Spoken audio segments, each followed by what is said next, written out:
میرے دوستو، انسان کو کل عقل بھی مل جائے تو پھر بھی اللہ کی حکمت کا وہ احاطہ نہیں کر سکتا۔ رب کریم کو زیادہ پتہ ہے کہ ہمارے لیے کون سی چیز بہتر ہے اور کون سی چیز ہمارے لیے نقصان کا باعث ہے۔ اللہ تبارک و تعالی کی حکمت یہ چاہتی ہے کہ میرے بندے پریشان نہ ہوں۔ رب یہ چاہتا ہے کہ میرے بندے کسی جگہ پہ بھی دقت اور پریشانی کا شکار نہ ہو، تو اللہ تبارک و تعالی نے راہ اعتدال اختیار کرنے کا حکم ارشاد فرمایا کہ تم اعتدال کے رستوں پہ چلو، معتدل زندگی گزارو، افراط و تفریط سے بچو۔ آج جس معاشرے میں ہم وقت گزار رہے ہیں، اس معاشرے میں ہم اس بات کو سمجھنے سے قاصر ہیں کہ اصل ہمارا مسئلہ کیا ہے۔ ہمارا اصل جو مسئلہ ہے اس کی شناخت ہمیں کیسے ہوگی اور ہم پھر اس تک رسائی کس انداز میں حاصل کر پائیں۔ ہم ہمیشہ اپنی آمدن بڑھانے کے چکر میں رہتے ہیں، ایک کام اور شروع کر لیں، پارٹ ٹائم جاب شروع کر لیں، کوئی سائیڈ بزنس اس کا آغاز کر لیں۔ ہماری جو دوڑ لگی ہوئی ہے وہ لگی ہے کام بڑھانے میں، آمدن بڑھانے میں، حالانکہ اسلام ہمیں یہ کہتا ہے کہ تو آمدن بڑھانے کے چکر میں نہ پڑ، اصل بات یہ ہے کہ تو اپنے خرچے کنٹرول کر۔ تنگ انسان وہ نہیں ہوتا جس کی آمدن تھوڑی ہوتی ہے، یہ توجہ کیجیے گا میری بات، یہ قیمتی بات ہے اور گفتگو ساری کا لب لباب ہے۔ تنگ بندہ وہ نہیں ہوتا جس کی آمدن تھوڑی ہوتی ہے، اصل پریشان وہ ہوتا ہے جس کے خرچے زیادہ ہوتے ہیں۔ اور ہمارا جو روزمرہ کا نقصان ہو رہا ہے نا، وہ آمدن کے معاملات میں نہیں ہو رہا۔ بنیادی نقص جو واقعہ ہو رہا ہے وہ یہ ہے کہ ہمارے اخراجات زیادہ ہیں، اور وہ اخراجات کسی اور نے نہیں بڑھائے، وہ خرچے ہم نے خود بڑھا لیے ہیں اور اب ہمیں اس کا نقصان بھگتنا پڑ رہا ہے۔ اور اگر آپ صحیح معنوں میں ٹٹولیں تو جو بہت امیر لوگ ہیں وہ تو ان خرچوں سے بچ گئے۔ میں نے بہت سارے ایسے ختمات میں شرکت کی ہے، میں بہت ساری ایسی جگہوں پہ گیا ہوں کہ جہاں لوگوں نے بڑا مختصر سا ختم دلایا ہے تو ہو گیا ہے ختم۔ ختم کے معاملے میں کب کسی نے پابندی لگائی ہے کہ اس میں 200 آدمی شریک ہوگا تو تب یہ سال ثواب صحیح ہو سکے گا؟ کون کہتا ہے؟ یا شادی کے موقع پر اگر سارے بہن بھائیوں کو نہ بلایا گیا تو میری شادی پایہ تکمیل تک نہیں پہنچے گی، اس میں برکت نہیں ہوگی، یہ کس نے فتویٰ دیا ہے؟ معتدل زندگی کا اسلام حکم دیتا ہے۔ میں پڑھ رہا تھا کہ ایک بہت بڑا صدر ہے، غالباً سوڈان کے صدر کی بات ہو رہی تھی، تو اپنے بیٹے کی بارات لے کے گیا تو 4 لوگ گئے ہیں بارات، اور 15 لوگوں کا اس نے اہتمام کیا اپنے گھر میں کھانا کھانے کا۔ تو کیا شادی ہو گئی کہ رک گئی؟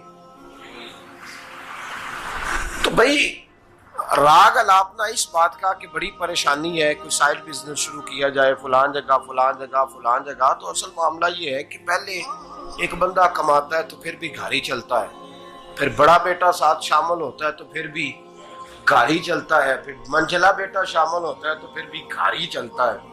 جو رونا دادا جی رویا کرتے تھے کہ بڑی مصیبت ہے، بڑی مشکل ہے، گاؤں میں رہ اکیلے ہوتے تھے اور وہ 5 بچوں کو اور 4 بچیوں کو وہ پالتے تھے، تو جو وہاں پریشانی تھی وہی آج پریشانی شہر میں آ کر پڑھ لکھ کر موٹی تنخواہ لے کر وہی پریشانی ہمیں ہے۔ تو میں جس نتیجے پہ پہنچا ہوں اس کو پڑھ کے، قرآن مجید کی چند آیات کو دیکھ کر اور اس مفہوم کی جو حدیثیں کتب احادیث میں پائی جاتی ہیں اور ہمارے بزرگوں نے ہمیں جو مزاج اس حوالے سے دیا ہے، میں اس نتیجے پہ پہنچا ہوں کہ مسئلہ آمدن کا نہیں، مسئلہ خرچے کا ہے۔ ہمارے خرچے بنیادی طور پر زیادہ، اور اگر پھر ہم زیادہ بوجھ خواتین پہ ڈالتے ہیں کہ وہ مطالبے زیادہ کرتی ہیں، اور اگر آپ مجھ سے پوچھیں تو خواتین کی بھی اگر کسی جگہ کوئی عادت خراب ہوتی ہے تو اس میں اصل کردار اس کا ہوتا ہے جو وہ عادت خراب تو کیوں اپنے گلے سے اتار کے آپ کسی کے گلے میں بات ڈالنے کے چکر میں ہیں؟ وہ خواتین کی طبیعت نہیں ایسی ہے. اصل بات یہ ہے کہ ہم نے عادت ڈالی ہے، ہم نے یہ مزاج ان کو دیا ہے تو ان کا بنا ہے، نہ کیسے بن سکتا. تو اعتدال جب تک زندگی میں نہیں ہوتا، پانی پیاس بجھاتا ہے لیکن ایک گلاس ہی ہو تو پیاس بجھاتا ہے، بالٹی کو منہ کو لگائے گا تو کپڑے بھگو دے گا اس کے. حالانکہ پانی بری چیز کا نام نعمت ہے نا بہت بڑی اللہ کی، لیکن پیالے میں ہی اچھا لگتا ہے. کوئی مٹکا منہ کو لگائے گا تو تانگ ہوگا، پیالہ ہی بہتر ہے اس کے لیے. تو میرے دوست، مٹکے سے بھی بعض اوقات کام چل جاتا ہے، لیکن اگر کوئی کہے نہیں مجھے دریا ہی چاہیے تو اس کا تو گھر بہ جائے گا، سارا گھر بہ جائے گا اس کا. ہمیں دریا قابو کرنے کا موڈ بنایا ہوا ہے تو اس سے گھر بہا کرتے ہیں، اس سے گھر بنا نہیں کرتے. گھر پیالے سے پانی پینے سے بنتا ہے. اگر تو دریا پہ قبضہ کرنے کا موڈ بنائے گا تو گھر بنے گا نہیں، گھر بہ جائے گا. آگ نہ ہو تو کھانا پک نہیں سکتا، لیکن ہلکی آنچ سے کھانا پکتا ہے. اور اگر آنچ تیز کر دی جائے تو جی قرینے قیاس بات کر رہا ہوں، میں عقل سے ماورا نہیں کر رہا. قرینے قیاس سمجھانے کے لیے مثالیں دے رہا ہوں. ہلکی آنچ پہ کھانا پک جاتا ہے اور آگ تیز ہو تو کھانا جل جاتا ہے. تو کھانا اتنی دیر کھانے کے قابل رہتا ہے جب تک وہ ہلکی آنچ پہ پکتا ہے. تو جتنی مرضی تو کہتا ہے نہیں میرا گزارے نہیں، آگ تیز ہونی چاہیے، تو میاں جل جائے گا، جل جائے گا. ہوا نہ ملے تو سانس نہیں آتی، ٹھیک ہے؟ آکسیجن نہ ہو تو سانس ہے، ہوا نہ چلے تو گزارا نہیں ہوتا. لیکن اگر تیز جلے نا،